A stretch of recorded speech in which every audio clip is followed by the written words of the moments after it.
Few people in the world have not heard of the Belt and Road Initiative. This is the massive trading partnership initiated by China in 2013, which has now grown beyond any initial expectations to become a major economic challenger to the G7 group of nations. This project, which is still growing, when combined with two other initiatives, the BRICS, a trading bloc composed of emerging market countries, and the Shanghai Cooperation Organization, is in a position to revolutionize the global economic structure. Together, they will impact every nation and every economy in the world. All three of these organizations have one thing in common: China. For a long time, China has been seen as a mystery. And even today, despite extensive efforts from Chinese agencies to foster improved understanding of their nation, much of the Western world finds China hard to fathom, creating the potential for misunderstanding. It is interesting that for most of over 2,000 years, from 200 BC to 1800, China was the wealthiest nation or empire in the world, even during the period of the Roman Empire. At the time, its governmental bureaucracy was the best organized and most efficient on the planet. Its inventions, such as the printing press, the magnetic compass, paper, and gunpowder, were revolutionary. Its silks and other products were sought after across Asia and Europe. Yet the nation remained a mystery, as periodically concerns about corrupting foreign influences would cause the leadership to shut off contact with the outside world. Such actions further deepened the curiosity of foreigners. Today, China is reaching out to engage much of the world in a massive project called One Belt, One Road. In this program, we will examine the Belt and Road Initiative and consider just how this economic force may impact all of us, for better or for worse, depending on how we may respond. This initiative offers our Western nations an opportunity to examine themselves and do a reality check on how we are doing in comparison. It should also carry a message causing us to ask why so many nations around the world are looking away from the nations of the West to find partners and opportunities. There is a serious warning for the West, much less a warning about China and its partners than a warning about what the West is becoming. It is a warning of impending collapse of Western wealth and power brought on by ourselves. Stay tuned.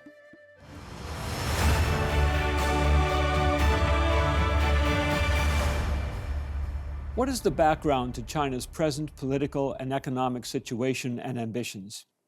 This is seldom referenced in modern news media. China fell on hard times in the early 1800s. Even the late 1700s, China, already weakened by internal strife, civil unrest, and competing warlords in various provinces, was not prepared for contact with Western powers. It was afflicted by the two Opium Wars, which saw the Chinese monarchy's central authority severely weakened, followed by humiliating concessions being demanded by European governments. About the same time, the nation was devastated by the terrible Taiping Rebellion, the bloodiest civil war in human history, which left tens of millions dead and China's government struggling to hold the country together. This revolt was blamed by many in China on Western religious influences, further reinforcing their suspicion of Western values. The once vibrant economy of the Chinese Empire was all but destroyed. Eventually, the monarchy was overthrown by a popular revolt in 1911, but the new government, led by Sun Yat-sen, was hard-pressed by civil conflict, political disagreement, cultural arguments, and the hardship and poverty that produces. To make matters worse, in the early 1930s, China was brutally attacked by the Empire of Japan, whose forces inflicted unimaginable terror and vicious oppression on China for over a decade. Following the defeat of the Japanese in World War II, China again fell back into civil war, this time between the communist forces led by Mao Zedong and the nationalist army under Chiang Kai-shek. This civil conflict ended in 1949 with the defeat of the nationalists, whose forces then fled to the nearby island of Formosa, which was renamed Taiwan. The Chinese mainland was then reunified under a strong central government under the communist forces and the leadership of Mao. China's suffering was not over. Communist or rigid Marxist ideology was increasingly enforced under Mao's policies, such as the collectivization of farmland, the Great Leap Forward of 1958 to 61, and later the Cultural Revolution of 1966 to 76. As a result of these policies, the nation was reduced to impoverishment, starvation, and serious repression. Following Mao's death in 1976, Deng Xiaoping became the national leader and began the challenging task of restoring China to economic and social viability. In 1982, Deng repudiated rigid Marxism and opened the door to gradual economic development. Leaders that followed, Jiang Zemin and Hu Jintao, oversaw the social and economic restoration of China, which is now being carried on by the administration of Xi Jinping. Marxist-Leninism and Maoist ideology are actually hard to find in today's China. Western politicians often refer to China as a communist state, yet it has a Congress with elected representatives from 8 political parties, of which one, the Communist Party of China, is dominant. Its economy looks very capitalistic, with nearly 80% of urban employment in the private sector. This is currently equal to or higher than in Western Europe, Canada, or the United States. This free enterprise model, governed by a strong central authority, has worked in China since it is compatible with the cultural history of the land. The speed and extent of China's internal economic development is nothing less than astounding. While some wish to minimize what China has achieved, the fact of the matter is that China, between 1982 and 2022, has grown faster economically than any other nation in history. Note a comment from the Congressional Research Service of the United States. Such growth has enabled China, on average, to double its GDP every 8 years and help raise an estimated 800 million people out of poverty. China has become the world's largest economy on a purchasing power parity basis. Manufacturer, merchandise trader, and holder of foreign exchange reserves. This in turn has made China a major commercial partner of the United States. The rise of China at the end of the 20th century is one of the great success stories of all time. From a century of humiliation and despair, the nation has, through extremely hard work, become a world power. But is this power a partner or a challenger to the West? In many ways, that depends on how the nations of the West react. Let us now examine in this program the economic development called by most people the One Belt, One Road initiative. This initiative is the most visionary and far-reaching international development since the 1940s. It draws its name from the ancient trade routes between China, the Middle East, and Europe that were known as the Silk Road. There were several overland routes traveled by caravans, as well as a maritime or sea route that carried silk, spices, and other valuables from Asia to Europe. The new Silk Road is a remarkable trade network, unprecedented in scale and potential, which now promises to stimulate not only trade and commerce across Eurasia, Africa, and beyond, but also has, as a stated target, to contribute to economic development in emerging economies. The Belt and Road project refers to 2 trade routes. The Silk Road Economic Belt is the overland trading network of roads, rail lines, and pipelines that connect China to the nations of Asia and Europe. The Maritime Silk Road is a network of sea connections linking ports in Asia, Africa, Europe, and South America. Together, they serve to link Asia, Africa, South America, and Europe into the largest trading zone on Earth. The Belt and Road was officially announced in the autumn of 2013 during President Xi Jinping's visits to Kazakhstan and Indonesia. Even more remarkable than the visionary proclamation is the fact that within a 10-year period, much of the vision has already become a reality, with planning, engineering, and construction completed at a pace that could only be dreamed of in Western nations. In 2018, 65 countries were linked in this initiative by land and/or sea links, which represented 30% of the world's GDP, 62% of the world's population, and 75% of the world's energy reserves. By December 2023, this had grown to 154 countries formally affiliated with the Belt and Road, with 7 more considering joining. It is already the largest trading community in the world, with partners on 4 continents and numerous island nations. This represents a massive and potentially self-sustaining trade bloc that offers much development potential to both developed and emerging economies. So why is it that there is so much negative reporting about this project in Western media? More importantly, we need to ask, why have so many nations in Asia, Africa, and South America chosen to embrace either the One Belt, One Road initiative or are seeking membership in the BRICS trading partnership instead of looking to the West and the G7 nations? This is an important question, and the answers are not comfortable to the average Westerner. Yet if we do not look in the mirror and do an honest assessment of the situation, we may soon find ourselves marginalized in an economic world that is eclipsing what we have known for so long. The world order, as established largely by the United States and Britain at the end of World War II, is unraveling rapidly. New structures are being put in place to challenge the old order. We are entering a time of significant turmoil, largely caused by new movements and philosophies in the Western nations that are in fact destroying the foundations of our own stability. As of December 2021, the total investment in Belt and Road projects exceeded $4 trillion. This represents a massive expenditure in infrastructure to enable everything from resource extraction, manufacturing, and transportation of products to various markets within the BRI partner network.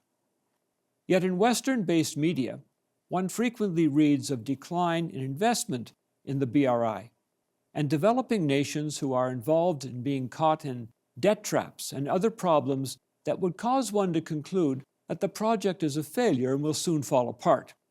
Is this true? Is it wishful thinking? Or perhaps just sour grapes? It is true investment in infrastructure is declining, but this is largely because the major infrastructure development phase is coming to completion.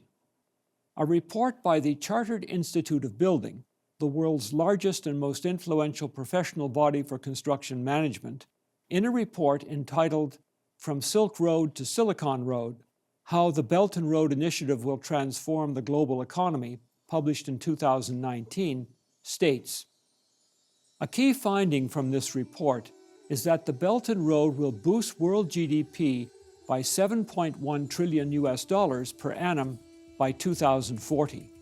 This raises world GDP by 4.2% of likely GDP in 2040, or by 8.3% from 2019 world GDP. The report goes on to outline the vast investment that it will entail. Ultimately, over the next quarter century, we expect it to involve as much as $8 trillion of spend. To give an idea of the impact of the Belt and Road on the economy of a region, one need look no further than 2 examples in Africa, a continent in which most nations are Belt and Road partners. In November 2023, construction began on a massive new project. This will result in the opening of a new gateway to Africa. An agreement was signed to start the development of a new superport at Bagamoyo in Tanzania. The planned size is breathtaking. The Asia Times, November 9, 2022, reported that this new facility will be the most significant construction project in the last 4 decades of Chinese-Tanzanian relations, with a capacity to handle 20 million cargo containers per year, hence more efficient than Europe's biggest port in Rotterdam. Tanzania, in a very short time, will be home to a port with greater capacity than any in Europe. It will be a BRI gateway to 12 resource-rich, landlocked nations in Africa with a combined population of 300 million. It will be an export exit for billions of dollars of resources and an entrance for Chinese goods. Combined with this is the policy of the present Chinese government to focus on what it calls developmental aid. An even larger port has been developed in the Ivory Coast, at Abidjan. While resources are exported through the port, a massive flow of goods from China and other BRI nations are entering. At the same time, Chinese experts are sharing skills and technical expertise in new technologies with local citizens. I attended a presentation in 2015 given by then Chinese Premier Li Ka-shing, who explained BRI philosophy behind developmental aid. This is somewhat defined in a paper published by the Carnegie Endowment for International Peace, which points out that the Chinese policy paper on developmental aid notably targets poverty reduction, food security, healthcare, high-quality education, infrastructure, sustainability, economic growth, and environmental protection. The focus in the Chinese delivery is to create within the assisted country the incentive and skills to develop their own resources and market them through the facilitation of the Belt and Road Initiative. The idea is to provide aid that creates truly sustainable economic growth. Now, the same paper points out the criticism that debt incurred by some of the developing countries is such that it becomes an unpayable burden. Yet, as the Chartered Institute of Building pointed out, in the long run, the legacy to these nations is the continued means to create wealth. In cases where debt has been unpayable, the Chinese have bought back the facility on terms of a 99-year lease, where Chinese companies operate the facility and still permit the economic benefit to occur in the local population. The debt load to Sri Lanka, as a result of the huge Hambantota International Port, has been resolved in this way. One other aspect of the Belt and Road is seldom mentioned in the West, but it's important to note, and that is the academic development of partner populations. Already, many joint investment scientific laboratories have been developed in which academic research and information sharing among partner nations is occurring at an accelerated pace, often catching up to or passing Western research activities, which often lack sufficient funding. The Asia Times reported in October 2023, China says it will increase the number of joint laboratories built with other Belt and Road parties to 100 in the next 5 years and support young scientists from other countries to work on short-term programs in the country. As of the end of 2022, China has established 53 joint laboratories involved in agriculture, new energy, and public health, with more than 30 Belt and Road countries. The BRI is now consisting of a massive number of facilities, including superports, tens of thousands of miles of rail and roads, as well as pipelines between all continents except North America. From the Chinese perspective, the project is now moving to return on investment, from the development of partnerships and infrastructure to one of a sustained global development project, which is becoming its new moniker. The fact that, to date, 150 nations from at least 4 continents have bought into this massive undertaking means they have hopes that it can assist in generating increased prosperity and is one that does not demand social or political change. The other reality is that these nations no longer are looking to the United States, the United Kingdom, or Western Europe for leadership or support. This should be a canary in the mine for the nations of the West. In the last part of the program today, we will examine just why these nations have turned away from the West and are rejecting what we have to offer. The reason is something we should carefully consider. What our peoples have to correct before we become isolated and rejected by most of the world. For many decades, the nations of the West have been providing various forms of aid and assistance to the nations of the developing world. In the 18th and 19th centuries, Western European powers were able to acquire empires that occupied a large part of the world. The European empires imposed their culture and often their religion on societies that were deemed less developed or weaker. Now, much can be said about the negative effects of colonialism. Honest historians will acknowledge that some peoples fared better than others depending on which empire they were part of. There is also the fact that in most cases, some positive development in terms of modern education, healthcare, standard of living, and such did occur. However, upon the dissolution of these empires, there was, in many cases, a lingering resentment, which initially was somewhat softened by the granting of independence to new countries that were residual from the days of European imperialism. In the 30 to 40 years after the Second World War, the quest for local development was at times assisted by various aid programs from Western nations. However, as some of these nations began a new social revolution, for that is what it must be called, over the past 25 years, many of the peoples of the developing world have been increasingly repulsed by what they perceive as pressure or even coercion from some Western nations or agencies to accept social changes that are deemed improper by the local cultures. Western ideas related to birth control and abortion, gender roles, gender fluidity, and the role of women in society and other such constructs are often severely at odds with the social, cultural, and religious traditions of other nations. The Government of Canada, as an example, put forward Canada's Feminist International Assistance Policy. This set a framework for social change on the part of any government that would expect to receive certain types of aid from Canada. Governments of the United States and some nations of Western Europe did the same. This has largely been deemed interference in the social lives of independent nations on the part of many developing countries. They view us as pushing that which is immoral and improper on them, citing a new manifestation of colonialism. In some cases, they must acquiesce to such in order to acquire aid or even economic partnerships. This sort of coercion is not experienced in dealings with Belt and Road partners. Sadly, many of them see the Belt and Road as preferable to that which is offered by the nations of the West. They see the latter as requiring change to the social, moral, and societal norms of centuries, including a demand that Western styles of governance be implemented, which can also be unsuited to the cultural traditions of the nation in question. Clearly, the majority of nations are choosing a non-Western alternative and may even soon adopt a non-Western currency of exchange. It may be wise for Western leaders to consider that if they had been more respectful, things may be different today, as they watch resource-rich areas and developing markets choose a non-Western alternative. Maybe we of the West could have been a better example. Maybe we still could.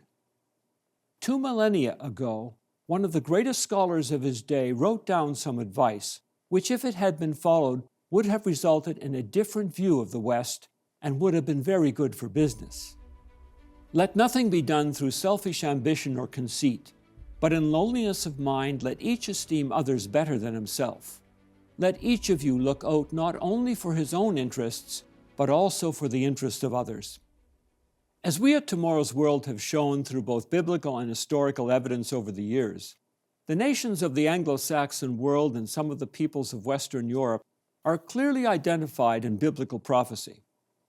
With that identification comes a warning of the kind of decadence we would embrace at the end of the age, and the details and characteristics of our predicted impending fall are assured if we as nations do not alter our attitudes and behavior.